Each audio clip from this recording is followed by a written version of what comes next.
justamente en el puntillismo del método, en la rigurosidad de la técnica, de alguna manera en la adhesión a un paradigma excluyente. Nos hemos quedado absortos por la impecabilidad de los trabajos y por la estética del discurso.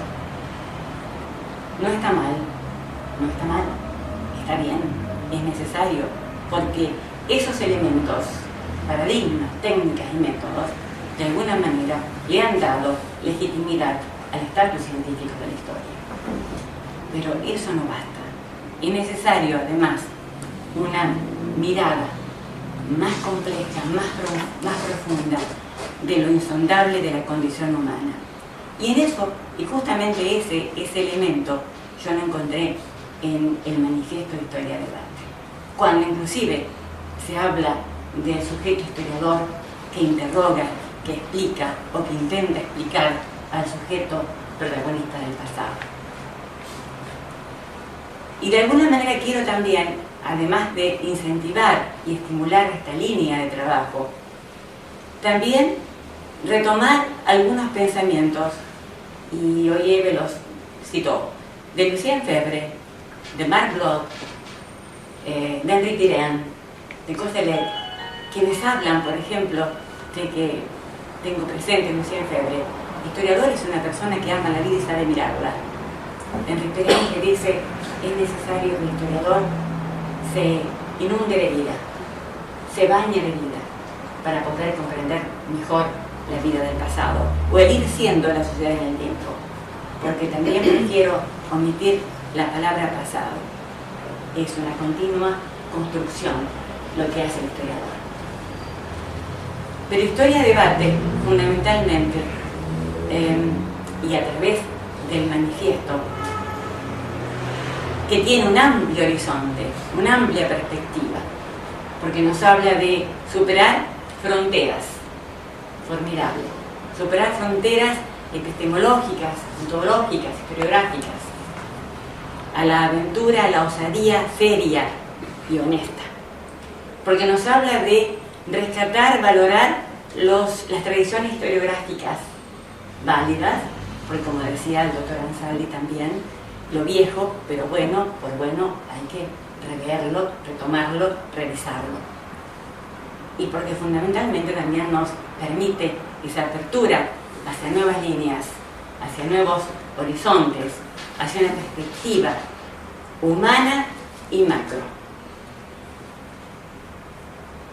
Creo que el espíritu fundamental de este manifiesto, y me detengo en el manifiesto, no me detengo en los foros, en el foro, ni tampoco en los congresos, de los cuales tuve el placer de compartir, sino en el manifiesto. Constituye la síntesis. Tan difícil esa síntesis porque es el que apela como documento a desdibujar las pseudoantinomias de macroanálisis, microanálisis, la pseudoantinomia de pasado-presente, la de ciencias sociales y humanidades, la pseudoantinomia de periodización grandes procesos, la de ciencia metaficción historiográfica, la de narración-explicación, la de sujeto individual y sujeto colectivo. La historia debe rescatar, el historiador debe rescatar esa síntesis, porque la vida misma conlleva esa síntesis. ¿Cómo no pensar el presente no solamente como un campo historiográfico, sino fundamentalmente como instancia del tiempo, como una categoría insoslayable de la epistemología de la historia? ¿Cómo no pensar que narración y explicación son dos elementos, dos categorías que se complementan? Porque la historia es una narración de una hermenéutica explicada. Ahora bien, el desafío no es fácil. De alguna manera, por más que formemos equipos de investigación, por más que hagamos compilaciones, porque esa es una tendencia que yo la veo desde un punto de vista positivo, pero desde otro punto de vista no tan positivo. las compilaciones de trabajos. Es decir, por más que hagamos buenos equipos de trabajo, lo que es necesario, creo yo, desde mi experiencia de mucho más de 30 años en este campo de la historia, creo que es un doble proceso. Y voy a tomar dos términos: de la gastronomía y de la fisiología. Son necesarios una metabolización y una maceración de lecturas, de ideas, conceptos y de experiencias y vivencias. Pero eso en la propia mente del historiador. Quiero decirles que a mi Historia de Debate me ha permitido, me ha dado un pasaporte. Y ese pasaporte viene a ser como una especie de diplo. ¿Ustedes se acuerdan? El diplo del cual iban munidos los heraldos en las ciudades griegas, que les permitía pasar de una ciudad a otra sin ser interceptados. Este pasaporte que me ha permitido Historia de Debate, y en particular el amigo Carlos Barros, ha sido ese pasaporte para, y lo reitero, la osadía en el campo de la historia seria, con modestia, con seriedad, con criterio. A su vez también me ha permitido superar la canonización de los espacios académicos. Pero sí, de alguna forma, yo hubiera deseado que aquí hubiera habido jóvenes, ¿no?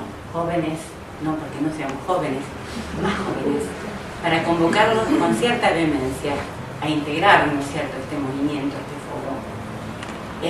Porque estamos viviendo, y creo que tiene que ver con lo que decía el doctor Ansaldi, estamos viviendo una esquizofrenia. Como sociedad, los argentinos estamos esquizofrénicos.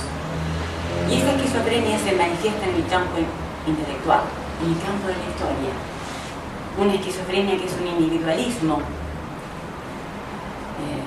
de alguna manera desintegrador, fragmentador, que nos impide ver una visión de conjunto, una visión macro, que nos impide el trabajo en equipos, que nos impide la comunicación, el intercambio y el debate.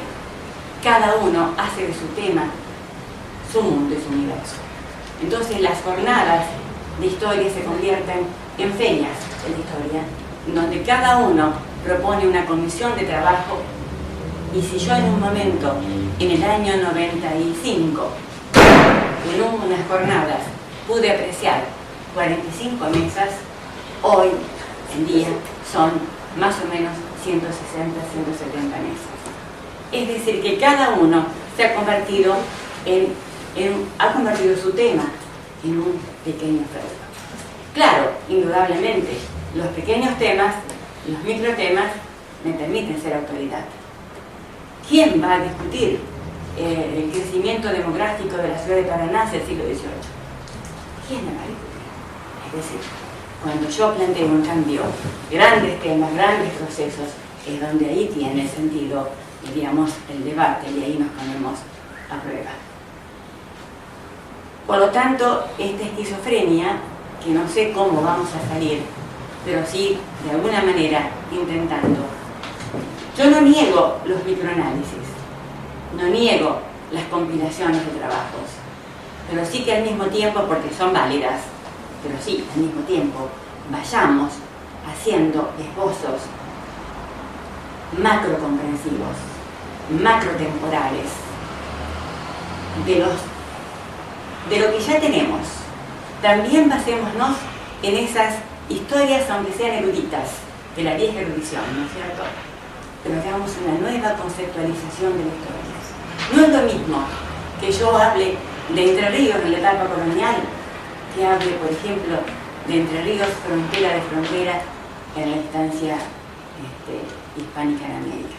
No es lo mismo que hable de Entre Ríos en la etapa hispánica que hable de Entre Ríos, una región de pobladores trashumantes y de demoradas fundaciones. Esa